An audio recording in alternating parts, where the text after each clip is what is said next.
Welcome to the Deep Dive.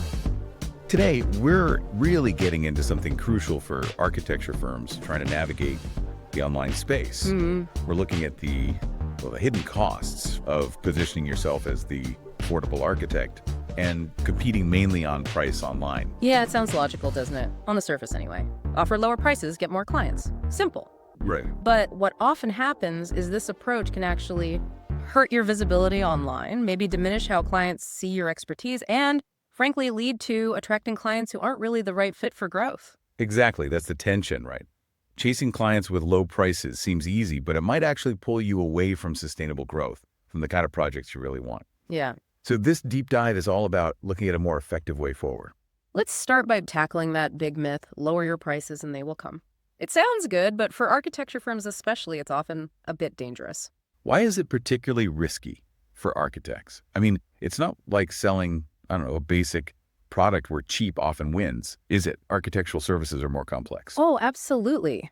When your main message is about low price, you actually start becoming invisible to the clients looking for a higher level of expertise, clients willing to invest properly. Right. Think about it. Someone planning let's say, a high-end home or a big commercial development, are they searching for the cheapest architect? Probably not. No, unlikely. They're looking for a strong portfolio, experience with similar projects, a reputation for great results.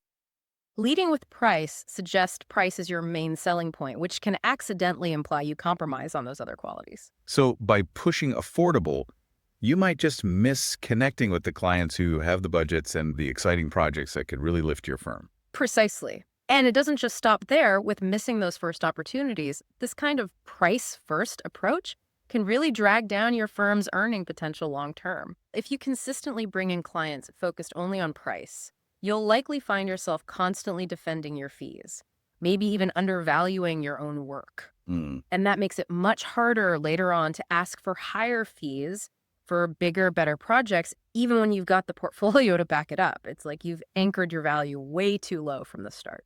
It makes a lot of sense. You're kind of training clients to expect a certain price point, and that's tough to skip later. Okay, let's shift gears a bit.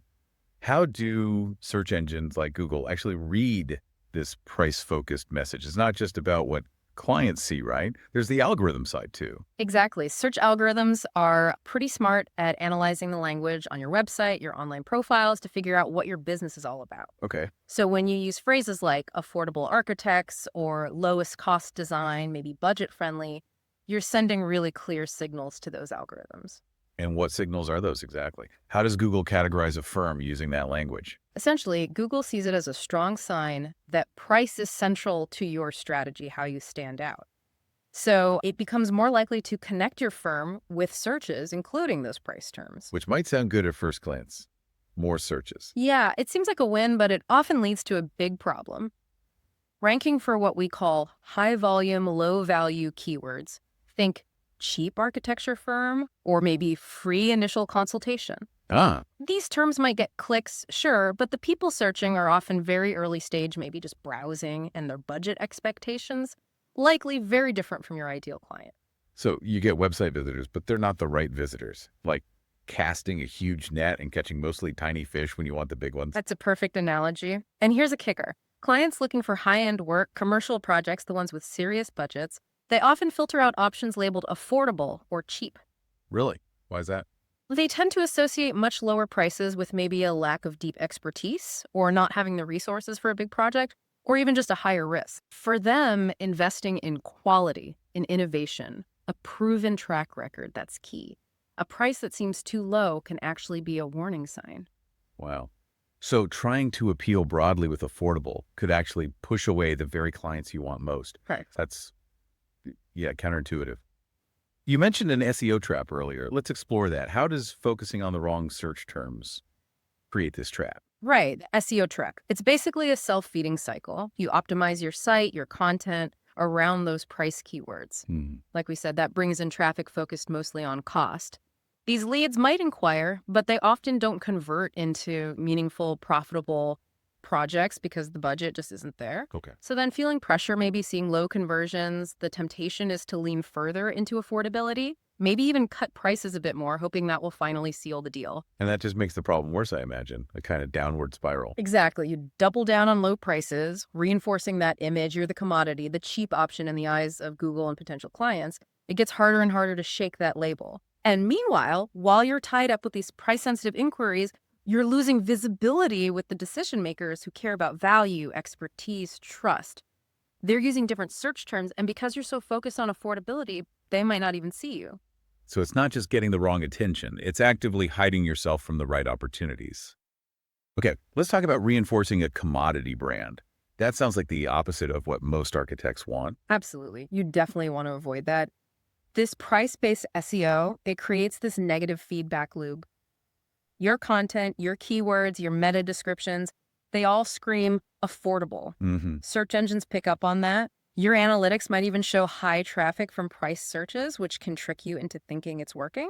Misleading data. Exactly. But Yeah. the low conversion rates, they tell the real story. This whole cycle essentially brands you as the discount choice online. And once you have that brand, that perception, how hard is it to change? Can you just suddenly pivot to being seen as high value? It's a serious effort, a really significant undertaking. To rebuild authority-based rankings where you're known for expertise, great design, the value you deliver, not just price, it takes a major overhaul. Like what? You need a ton of new high-quality content showcasing your expertise, your design philosophy, your best projects. Content that speaks directly to your ideal clients about the value you bring, not just fitting their tight budget. You basically have to re-educate Google and your audience. Wow, that sounds like a lot of work. Almost like starting over, undoing all the effort you put into ranking for price terms. Yeah. It really hits home that price isn't just a number. It's a powerful marketing signal. Exactly. Price is a potent messenger in marketing. It's not just about the dollars. It communicates so much about your firm's perceived value, where you sit in the market, the level of service people expect. This brings us to a really key distinction, I think. Price versus cost versus value. People sometimes mix these up, but you're saying they mean very different things in marketing, especially for architects. Oh, absolutely distinct. And getting this right is crucial. Price, like we've been saying, is simply what the client pays. That's the number on the invoice. Okay. Cost is what it takes your firm to deliver the service, your overhead, your team's time, software, resources, everything. Right, the internal number. Exactly.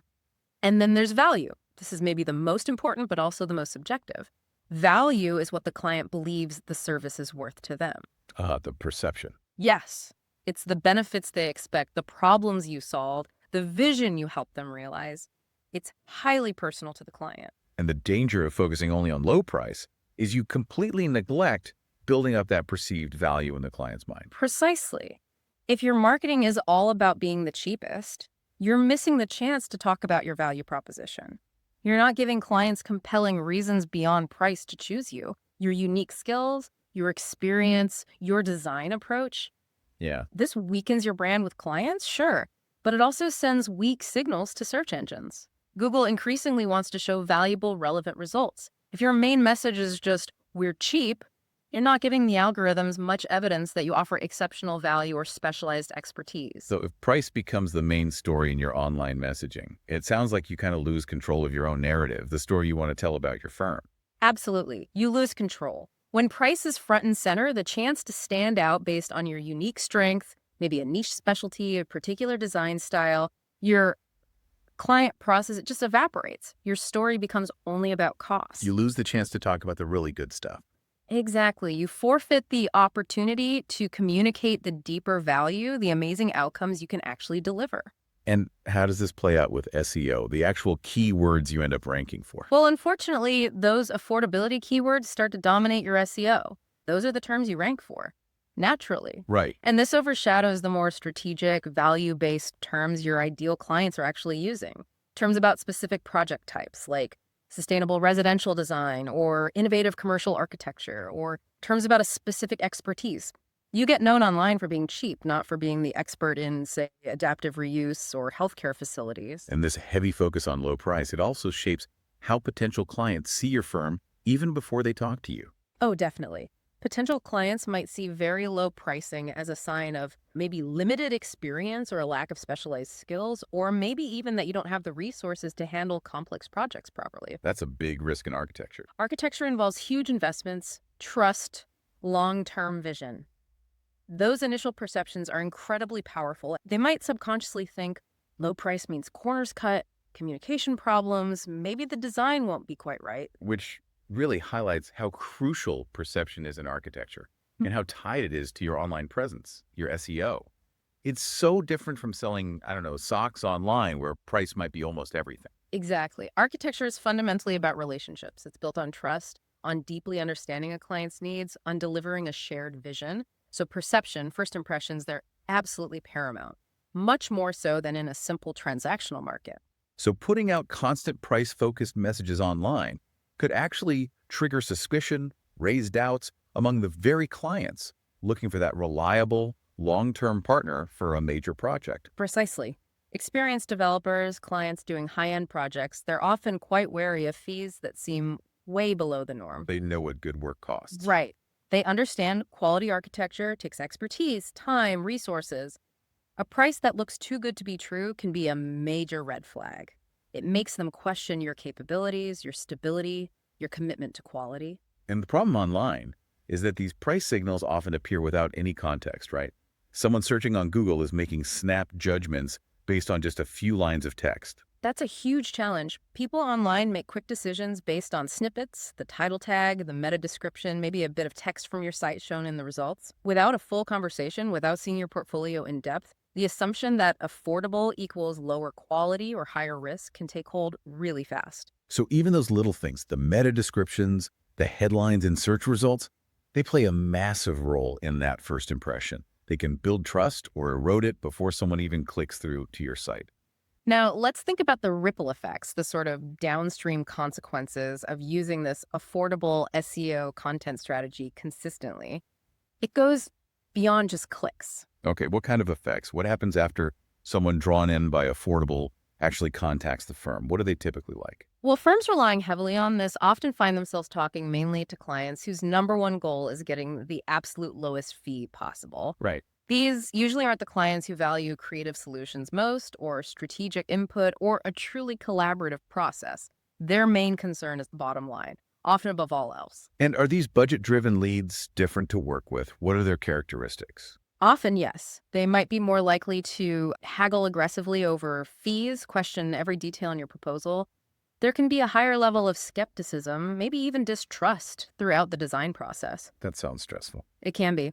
You might also find they're slower with payments, managing tight budgets, and crucially, their referrals tend to keep the cycle going. Also, They're more likely to recommend you to other budget-conscious people or businesses, not necessarily connecting you with clients doing bigger projects with more realistic budgets. so you attract a certain client type, and then they attract more of the same through referrals.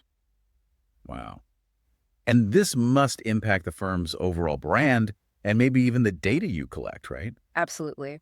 Constantly working with the wrong client type can chip away at your brand reputation over time. If your portfolio fills up with smaller, less impressive projects or online reviews mention price sensitivity a lot, future clients might perceive your firm differently. And the data, yes. Budget clients might interact differently with your website, maybe spend less time on key pages, ignore your thought leadership content. Their conversion rates are likely lower. This can really mess up your marketing analytics. Making it hard to see what's actually working. Exactly. You get misleading signals about your marketing effectiveness. It becomes harder to know what strategies are truly bringing in good leads versus just noise. So your marketing becomes reactive, just constantly trying to fix low conversion rates instead of fixing the root cause. But if the basic problem is audience misalignment, those tweaks won't fix it long term. Right. And the longer you stick with that price-based language online, the more your SEO traffic gets dominated by clients who, frankly, are likely to churn, unlikely to become repeat business, and ultimately don't contribute to sustainable growth or profitability. So let's bring it all together. Why is focusing on being affordable just the wrong keyword strategy for architecture firms aiming for real growth for better, more meaningful projects? Because the clients you likely want, the ones with significant projects, decent budgets, who genuinely value great design, they're just not searching for the cheapest architect. It's not their priority. What are they prioritizing? They're prioritizing expertise, strategic thinking, innovation, a proven track record with similar work, and a firm with a strong reputation, real authority in their niche. When your main message is price, you're essentially saying those other more valuable qualities aren't your main focus. So basically, this whole approach of emphasizing price online creates this self-defeating system. You attract the wrong clients, waste marketing effort on leads that won't convert well, and end up with lower profits and maybe even a damaged brand. Exactly. Competing only on price online looks simple, maybe even necessary sometimes, but as we've really dug into, it comes with a whole load of hidden costs. Costs that can seriously hold back an architecture firm's growth and success. So, for you listening, maybe take a moment, think critically about your own online messaging. Are you maybe accidentally emphasizing affordability too much? Is it possibly overshadowing the unique value, the expertise, the design thinking your firm really offers? And this leads us right into the next crucial step in this masterclass for architecture firms. In our next session, we're going to dive into effective strategies for building that compelling, value-driven online presence, the kind that naturally attracts your ideal clients and positions you as a real authority. Okay. We'll look at concrete ways to articulate your unique value, communicate your expertise effectively so it truly resonates and moves you beyond just competing on price. That sounds essential.